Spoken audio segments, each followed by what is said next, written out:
ಯತ್ರ ನಾರ್ಯಸ್ತು ಪೂಜ್ಯಂತೆ ರಮಂತೆ ತತ್ರ ದೇವತಾಃ ಯತ್ರ ಶಾಸ್ತು ನ ಪೂಜ್ಯಂತೆ ಸರ್ವತ್ರ ಪುನಃಕ್ರಿಯಾಃ.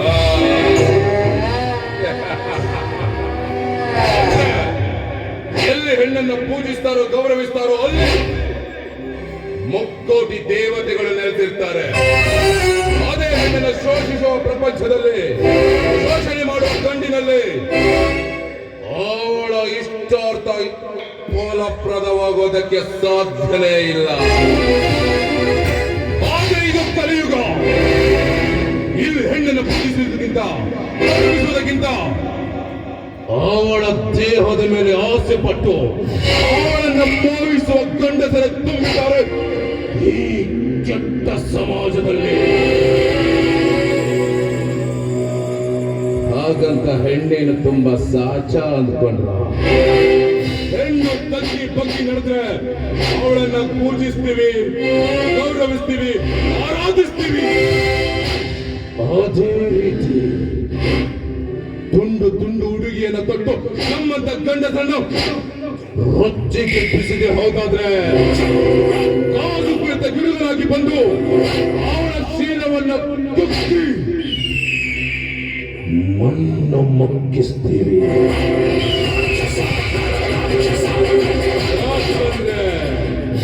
ಪ್ರಚೋದನೆಗೆ ತಕ್ಕ ಪ್ರತಿಕ್ರಿಯೆ.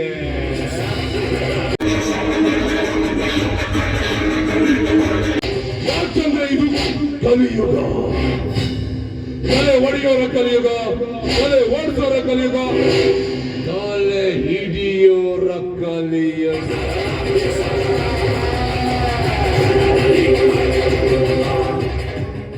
ಈ ಕಲಿಯುಗದಲ್ಲಿ ಎರಡು ಬಗೆಯ ಹಣ್ಣುಗಳಿದ್ದಾವೆ. ಒಂದು ಕೊರಡಿಯ ಹಾಗೆ ಕುರೂಪಿ ಹಣ್ಣು, ಇನ್ನೊಂದು ಬಣ್ಣ ಬಣ್ಣದ ಚೆಂಗುಲಾಬಿಯಂತೆ ನಮ್ಮಂತ ಗಂಡಿನ ಕಣ್ಣನ್ನು ಕೋರಿಸುವ ಮಿಟುಕಲಾಡಿ ಹೆಣ್ಣು.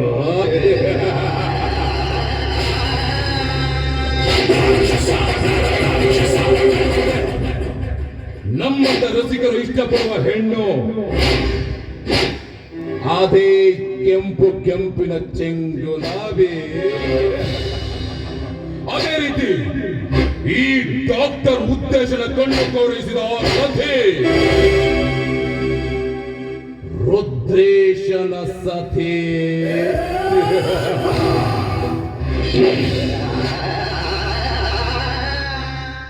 ರಾಜಶ್ರೀ, ಮದುವೆ ಮನೆಯಲ್ಲಿ ಯಾವತ್ತು ನಿನ್ನ ನೋಡಿದ್ನೋ ಅವತ್ತೇ ಬಲು ಮೋಹಗೊಂಡು, ಯಾವತ್ತು ಕಂಡು ಕೇಳರಿದ ನಿನ್ನ ಸೌಂದರ್ಯವನ್ನು ಕಂಡು ಆಕಾಶದಲ್ಲಿರುವ ನಕ್ಷತ್ರಗಳು ಕಣ್ಣನ್ನ ಕೋರೈಸಿದ ಹಾಗೆ ನನ್ನ ಮನಸ್ಸನ್ನ ಕೋರೈಸಿದೆ. ಅವತ್ತೇ ನಿರ್ಧಾರ ಮಾಡಿದೆ,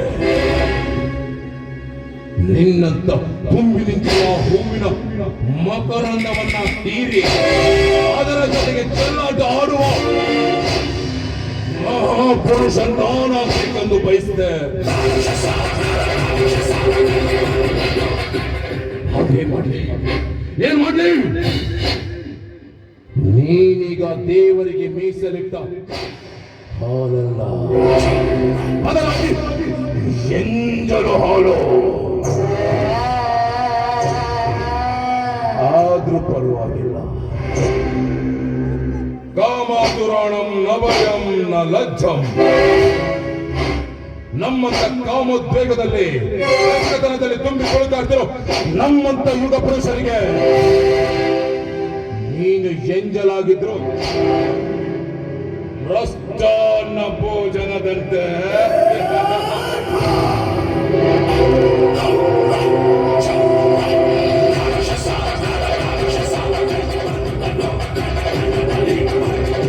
ಮದುವೆ ವಿಷಯದಲ್ಲಿ ರಣರಂಗವಾದ ಆ ರುದ್ರೇಶನ ಮನೆ, ಆ ರುದ್ರೇಶನ ಮನೆಯಲ್ಲಿ ಈ ಗೋಮುಖ ವ್ಯಾಘ್ರನ ಕಣ್ಣು ಬಿದ್ದಿದ್ದು ಮಾತ್ರ ರುದ್ರೇಶ ಉದ್ದೇಶನ ಸತಿ ಮದನನ ಮನದನ್ನೇ ಆ ರಾಜಶ್ರೀಯ ಮೇಲೆ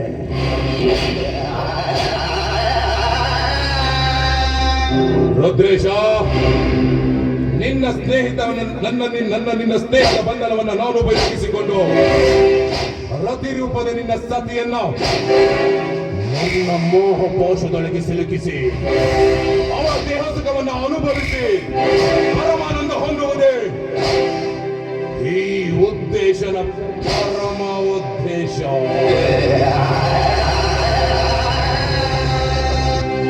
ವೈದ್ಯೋ ನಾರಾಯಣೋ ಹರಿ. ಆದ್ರೆ ಈ ವೈದ್ಯ ನಿಮ್ಮ ಕುಟುಂಬವನ್ನು ರಕ್ಷಿಸುವ ಹರಿಯಲ್ಲ, ಬದಲಾಗಿ ನನ್ನ ಸ್ವಾರ್ಥ ಸಾಧನೆಯನ್ನ ಮಾಡೋ ಕುತಂತ್ರದ ನರಿ.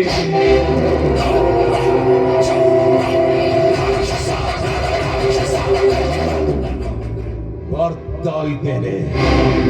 ಸಂತೋಷವೇ ತುಂಬಿ ತುಳುತ್ತಾ ಇರೋ ಆವಿನ ಮಳೆಯಲ್ಲಿ ಅಪಸ್ವರದ ಅಲೆಯ ಕಂಪನವನ್ನು ಸೃಷ್ಟಿಸೋ ನಾರಾಯಣ ಮರಾಠಾಂಗ ಬಾರಿಸೋ ಮೃತ್ಯುವಾದಕನಾಗಿ ಬರ್ತಾ ಇದ್ದೇನೆ. ಉದ್ದೇಶ ನಿನ್ನ ಹೆಂಡತಿಯ ದೇಹ ಸುಖವನ್ನು ಅನುಭವಿಸುವುದೇ ನನ್ನ ಪರಮ ಉದ್ದೇಶ.